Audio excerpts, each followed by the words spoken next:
ಬೆಳಗಾವಿಯಲ್ಲಿ ಭಾರೀ ಉದ್ವಿಗ್ನತೆ. ಕಂಪನಿ ಆವರಣದಲ್ಲೇ 24 ವರ್ಷದ ಯುವ ಕಾರ್ಮಿಕ ನೇಣಿಗೆ ಶರಣು. ಆತ್ಮಹತ್ಯೆಗೆ ಮುನ್ನ ಬರೆದಿದ್ದ ಡೆತ್ ನೋಟ್ನಲ್ಲಿ ಗಂಭೀರ ಆರೋಪಗಳು. ಆಕ್ರೋಶಗೊಂಡ ಕುಟುಂಬಸ್ಥರು ಮತ್ತು ಗ್ರಾಮಸ್ಥರ ದಾಂಧಲೆ. ಕಂಪನಿಯ ಕಚೇರಿ ಧ್ವಂಸ ಸ್ಥಳದಲ್ಲಿ ಭಾರೀ ಪೊಲೀಸ್ ಬಂದೋಬಸ್ತ್. ಏನಿದು ಪ್ರಕರಣ? ಇಲ್ಲಿದೆ ಸಂಪೂರ್ಣ ವರದಿ. ಬೆಳಗಾವಿಯಲ್ಲಿ ಕಾರ್ಮಿಕನ ಆತ್ಮಹತ್ಯೆ ಪ್ರಕರಣ ಭಾರೀ ಸಂಚಲನಕ್ಕೆ ಕಾರಣವಾಗಿದೆ.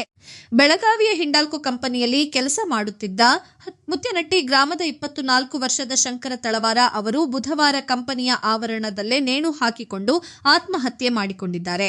ಕಳೆದ 6 ವರ್ಷಗಳಿಂದ ಕಂಪನಿಯಲ್ಲಿ ಕೆಲಸ ಮಾಡುತ್ತಿದ್ದ ಶಂಕರ ಉದ್ಯೋಗ ಸಂಬಂಧಿತ ಸಮಸ್ಯೆಗಳು ಹಾಗೂ ಕಿರುಕುಳದಿಂದ ಮನನೊಂದು ಈ ನಿರ್ಧಾರ ತೆಗೆದುಕೊಂಡಿದ್ದಾರೆ ಎಂದು ಕುಟುಂಬದವರು ಆರೋಪಿಸಿದ್ದಾರೆ. ಸಾವಿಗೂ ಮುನ್ನ ಶಂಕರ ವಾಟ್ಸಾಪ್ ಮೂಲಕ ಡೆತ್ ನೋಟ್ ಬರೆದಿದ್ದು, ಕಂಪನಿಯಲ್ಲಿ ಸ್ಥಳೀಯ ಯುವಕರಿಗೆ ಅನ್ಯಾಯವಾಗುತ್ತಿದೆ ಎಂದು ಗಂಭೀರ ಆರೋಪ ಮಾಡಿದ್ದಾರೆ.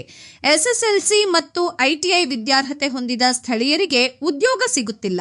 ಈಗಾಗಲೇ ಕೆಲಸದಲ್ಲಿರುವವರನ್ನು ಕಾಯಂ ಮಾಡಲು ಹೆಚ್ಚುವರಿ ವಿದ್ಯಾರ್ಹತೆ ಕೇಳಲಾಗುತ್ತಿದೆ ಎಂದು ಅವರು ಉಲ್ಲೇಖಿಸಿದ್ದಾರೆ.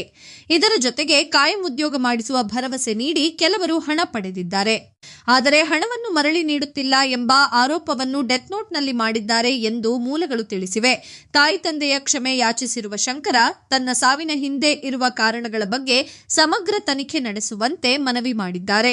ಈ ಘಟನೆ ತಿಳಿಯುತ್ತಿದ್ದಂತೆ ಮೃತನ ಕುಟುಂಬಸ್ಥರು ಹಾಗೂ ಗ್ರಾಮಸ್ಥರು ಆಕ್ರೋಶಗೊಂಡರು. ಕಂಪನಿಯ ಕಚೇರಿಗೆ ನುಗ್ಗಿದ ಪ್ರತಿಭಟನಾಕಾರರು ಕಲ್ಲು ತೂರಾಟ ನಡೆಸಿ ಕಿಟಕಿಗಳನ್ನು ಒಡೆದರು. ಕಚೇರಿಯ ಪೀಠೋಪಕರಣಗಳು ಹಾಗೂ ಎಲೆಕ್ಟ್ರಾನಿಕ್ ಸಾಮಗ್ರಿಗಳನ್ನು ಧ್ವಂಸಗೊಳಿಸಿದರು. ಪರಿಸ್ಥಿತಿ ಉದ್ವಿಗ್ನವಾಗುತ್ತಿದ್ದಂತೆ ಪೊಲೀಸರು ಸ್ಥಳಕ್ಕೆ ಧಾವಿಸಿ ಪರಿಸ್ಥಿತಿಯನ್ನು ನಿಯಂತ್ರಣಕ್ಕೆ ತಂದರು. ಸ್ಥಳದಲ್ಲಿ 4 ಕೆಎಸ್ಆರ್ಪಿ ತುಕಡಿಗಳು ಸೇರಿದಂತೆ 100ಕ್ಕೂ ಹೆಚ್ಚು ಪೊಲೀಸ್ ಸಿಬ್ಬಂದಿಯನ್ನು ನಿಯೋಜಿಸಲಾಗಿದೆ. ಘಟನಾ ಸ್ಥಳಕ್ಕೆ ಶಾಸಕ ಆಸಿಫ್ ಸೇಠ್, ಜಿಲ್ಲಾಧಿಕಾರಿ ಮೊಹಮ್ಮದ್ ರೋಷನ್ ಹಾಗೂ ನಗರ ಪೊಲೀಸ್ ಕಮಿಷನರ್ ಭೂಷಣ ಬೊರಸೆ ಭೇಟಿ ನೀಡಿ ಪರಿಸ್ಥಿತಿಯ ಪರಿಶೀಲನೆ ನಡೆಸಿದರು. ಇತ್ತ ಮೃತನ ತಾಯಿ ಹಾಗೂ ಸಂಬಂಧಿಕರ ಆಕ್ರಂದನ ಮನಕಲಕುವಂತಿತ್ತು. ಘಟನೆಯ ಬಳಿಕ ಪ್ರದೇಶದಲ್ಲಿ ಆತಂಕದ ವಾತಾವರಣ ನಿರ್ಮಾಣವಾಗಿದೆ.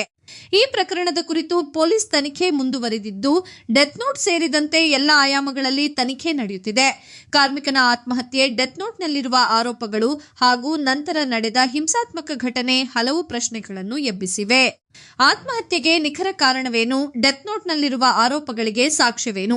ಎಲ್ಲ ಆಯಾಮಗಳಲ್ಲೂ ತನಿಖೆ ಪೂರ್ಣಗೊಂಡ ಬಳಿಕವೇ ಸ್ಪಷ್ಟ ಚಿತ್ರಣ ಹೊರಬರಲಿದೆ.